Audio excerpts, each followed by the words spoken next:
श्री शिवाय नमस्तुभ्यम। हर हर महादेव भक्तों, स्वागत है। हिंदू धर्म में शादीशुदा महिलाओं के हाथ में चूड़ियां नहीं हो तो ऐसा माना जाता है कि उनका श्रृंगार अधूरा है। दोस्तों, आज के वीडियो में हम बात करेंगे चूड़ियों के बारे में। प्रत्येक महिला के जीवन में चूड़ियों का बहुत अधिक महत्व होता है, क्योंकि चूड़ियों का सीधा संबंध होता है उनके सुहाग से। धार्मिक मान्यताओं के अनुसार प्रत्येक महिला अपने पति की लंबी आयु के लिए चूड़ियां धारण करती है। यही नहीं, सोरह श्रृंगार में चूड़ियों का अपना ही अलग महत्व होता है। लेकिन आज के वीडियो में हम आपको बताएंगे चूड़ियों से जुड़ी हुई कुछ खास बातें जो प्रत्येक सुहागन महिला को पता होना चाहिए। कुछ जरूरी नियम जो आपको चूड़ियां पहनने वक्त ध्यान में रखना चाहिए। साथ ही आपको टूटी हुई चूड़ियां आप कहां रखें और जो पुरानी चूड़ियां हैं उनका अब क्या करें। चूड़ियां खरीदने और चूड़ियां पहनने की सारी जानकारी आज के वीडियो में हम आपको देने वाले हैं। चूड़ियों से जुड़ी हुई कुछ जरूरी बातें आपको सदैव ध्यान में रखनी चाहिए। सबसे पहले आपको बता दें कि जब भी आप चूड़ियों को धारण करें तो आपका मुंह दक्षिण दिशा की ओर ना हो, इस बात का सदैव ध्यान रखेंगे। मार्केट में वैसे तो आपको बहुत तरह तरह की चूड़ियां मिल जाएंगी, लेकिन जो सबसे शुद्ध चूड़ियां मानी जाती है हमारे यहाँ वह होती है कांच की चूड़ियां। लेकिन कई बार होता है ना कि कांच की चूड़ियां जब खरीदने जाते हैं तो उनमें से कुछ चूड़ियां जो होती हैं वह चिटकी हुई निकल जाती हैं। ऐसी चूड़ियों को आप सदैव चेक कर लें, इसके बाद ही धारण करें। मान्यता है कि बेटियां यदि आपने कलाई में टूटी हुई कांच की चूड़ियां धारण करती हैं तो इससे पिता और भाई को धन हानि का सामना करना पड़ता है। तो सदैव आप चूड़ियों को चेक कर लें। पहले एक एक चूड़ी आप अच्छे से चेक कर लें। अगर इनमें से आपको टूटी हुई चूड़ियां दिख जाए तो आप इन्हें निकाल कर फेंक सकती हैं, क्योंकि यह टूटी हुई चूड़ियां हैं। इससे आपको कोई दोष नहीं लगेगा। लेकिन अगर आपकी चूड़ियां टूटी नहीं है, पुरानी हो गई है, खराब हो गई है, तो आपको क्या करना है वह भी हम आपको आगे की वीडियो में बताएंगे। अगली बात जो चूड़ियों से जुड़ी हुई आपको हमेशा ध्यान में रखनी चाहिए वह यह कि कभी भी दोनों हाथ में बराबर चूड़ियां नहीं पहननी चाहिए। यानी कि मान लीजिए आपने अपने बाएं हाथ में 9 चूड़ियां पहनी है तो दाहिने हाथ में आप सदैव 10 पहन लेगी। एक हाथ में कम, एक हाथ में ज्यादा हमेशा चूड़ियां पहनना चाहिए। नियम का पालन पूरा अवश्य करें। अगली बात, कभी भी चूड़ियां धारण करते वक्त माताएं बहनें ध्यान रखें कि उनके जो बाल है वह खुला नहीं होने चाहिए। इन बातों का ध्यान रखना चाहिए।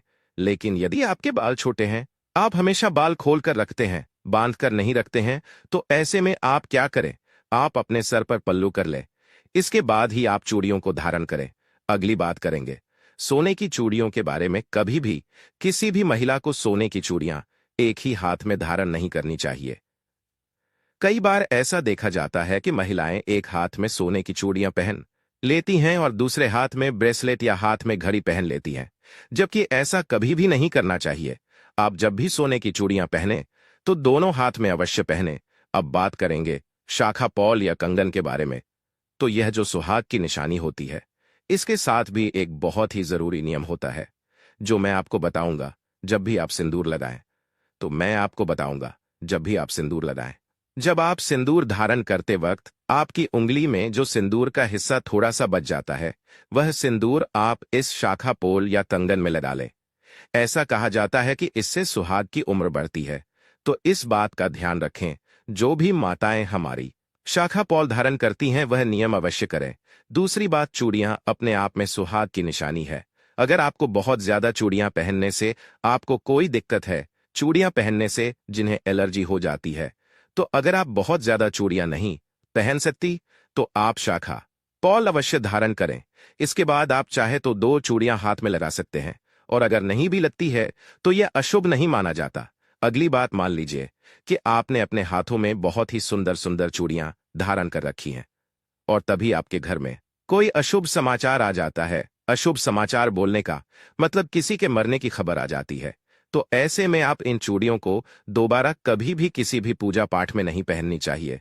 कभी धारण ना करें, क्योंकि यह अशुद्ध हो जाते हैं। मान लीजिए कि आपने कोई नई चूड़ियां पहनी है और आप किसी पार्टी में गए हैं, किसी रेस्टोरेंट में गई है, और इन चूड़ियों को पहनकर आपने कुछ मांसाहार इत्यादि का सेवन कर लिया। बहुत से लोग मांसाहार का सेवन करते हैं। तो यदि आपने मांसाहार का सेवन किया हुआ है तो इन चूड़ियों को साफ करके दोबारा किसी पूजा पाठ में धारण करें और दोस्तों, लाह की चूड़ियां बहुत ही शुद्ध मानी जाती हैं। शास्त्रों में बताया गया है कि अगर यह चूड़ियां पहनकर आप कोई पूजा पाठ करती हैं, सुहागन स्त्रियां को हमेशा सुहागन रहने का फल प्राप्त होता है। प्रिय भक्तों, हमारे शास्त्रों में बताया गया है कि कभी भी सुहागन महिलाओं या जो कुंवारी कन्याएं हैं, वह सफेद या काले रंग की चूड़ियां पहन लेती हैं। उन्हें भूल से भी काले या सफेद रंग की चूड़ियां नहीं पहननी चाहिए। उससे हमें दोष लगता है। कभी भी सुहागन महिलाओं को काले या सफेद रंग की चूड़ियां धारण नहीं करनी चाहिए। सुहागन स्त्रियों को सदैव पीले, लाल, हरे, गुलाबी रंगों का चुनाव चूड़ियों के लिए सदैव करना चाहिए। चूड़ियों से जुड़ी अगली बात जो आपको सदैव ध्यान रखनी चाहिए कि अपने हाथ की चूड़ियां कभी भी किसी दूसरी महिला को ना दें, ना ही किसी के हाथ की चूड़ियों को आप कभी खुद धारण करें। अगर आप ऐसा करते हैं तो आप अपने घर में मुसीबत को खुद पिए ही दावत देते हो। अगली बात की, कभी भी शाम के वक्त जब सूर्यास्त हो रहा हो, यानी कि प्रदोष काल में, किसी भी सुहागिन महिला को चूड़ियां नहीं पहननी चाहिए।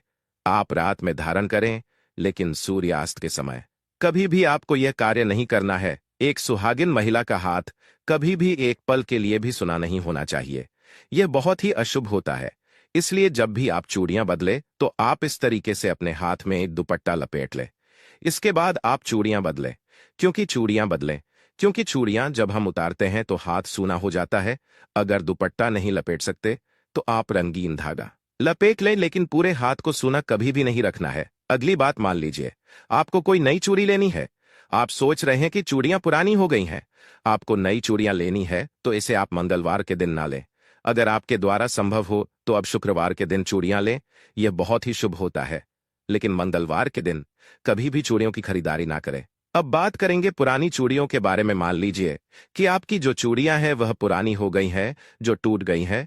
टूटी हुई चूड़ियों को तो आप क्या कर सकते हैं, लेकिन जो चूड़ियां पुरानी हो गई हैं उनका क्या करें? आप उन्हें इकट्ठा कर लें और इन सभी चूड़ियों को बीच से आप एक रस्सी डाल दें या कोई धागा डाल दें और इन्हें आप एक साथ बांधकर इन्हें आप किसी सुरक्षित स्थान पर रख दें। इधर उधर इन्हें फेंकना नहीं है। कम से कम जानबूझकर तो कभी भी ना फेंके। अपनी सुहाग की चीजों को इधर उधर फेंके, इन्हें आप इकट्ठा करके रख लें। और जब भी कभी आप बाहर जाए, नदी किनारे जाए, तो नदी में विसर्जित कर दें। अगर आप पुरानी चूड़ियों को फेंक देती है तो आपके पति पर मुसीबत आने की संभावना बनी रहती है। अगली बात, माताएं जो चूड़ियां पीरियड्स के दौरान धारण करती हैं, इसमें कोई संदेह नहीं कि वह अशुद्ध हो जाते हैं। तो आप जिस दिन अपने बाल धोकर स्नान करती है, शुद्ध हो जाती है, उस दिन आप अपनी चूड़ियों को उतार कर रख दें और जो नई चूड़ियां हैं उन्हें धारण करें। क्योंकि जो आप पूजा पाठ करते हैं उस दौरान आपको पीरियड्स के दौरान जो चूड़ियां आपने पहनी हुई है उन्हें नहीं पहनना, क्योंकि यह अशुद्ध हो जाती है। तो प्यारी माता और बहनों, यह चूड़ियों से जुड़ी हुई कुछ महत्वपूर्ण बातें जो प्रत्येक स्त्री को, खास करके सुहागन महिलाओं को पता होना चाहिए। क्योंकि यह कोई साधारण सी बातें नहीं है। यह हमारे सुहाग की निशानियां में से एक है, जिसे हम स्वयं मां भगवती को भी अर्पित करते हैं। बहनों और माताओं, चूड़ियों से जुड़ी हुई कुछ महत्वपूर्ण बातें हैं जिनका हमें अपने जीवन में पालन करना चाहिए। सबसे महत्वपूर्ण बात, अक्सर घरों में देखने को मिलता है कि विवाहित महिलाएं एक दूसरे की चीज को आपस में शेयर करती रहती हैं। किसी सहेली या रिश्तेदार ने बोला कि तुम्हारी बिंदी बहुत अच्छी लग रही है, तो सर से उतार कर फटाफट उसे लगा देती है। शेयर करना अच्छी बात है, लेकिन कुछ चीज ऐसी हैं जिन्हें शादी के बाद एक दूसरे से शेयर करने से बचना चाहिए। खास तौर पर यह 5 चीज ऐसी हैं जिन्हें एक दूसरे का प्रयोग करने से बचना चाहिए। इन 5 चीजों को शेयर करने का मतलब पति के रिश्ते का खराब होना माना जाता है। कहते हैं कि इन्हें शेयर करने से रिश्तों में दूरियां आती हैं और सुहाग एवं सौभाग्य को बुरी नजर लग जाती है। मांग का सिंदूर, आंखों का काजल, माथे की बिंदियां, हाथों की मेहंदी, हाथ की चूड़ी और पैरों की पायल, इन्हें भूल से भी कभी किसी दूसरी स्त्री के साथ शेयर नहीं करना चाहिए। आशा करते हैं कि आज की दी गई जानकारी आपको अच्छी लगी होगी। यदि वीडियो अच्छी लगी है तो वीडियो को लाइक जरूर करें और दोस्तों कमेंट बॉक्स में जय सीताराम, जय हनुमान, जय बागेश्वर धाम सरकार जरूर लिखें।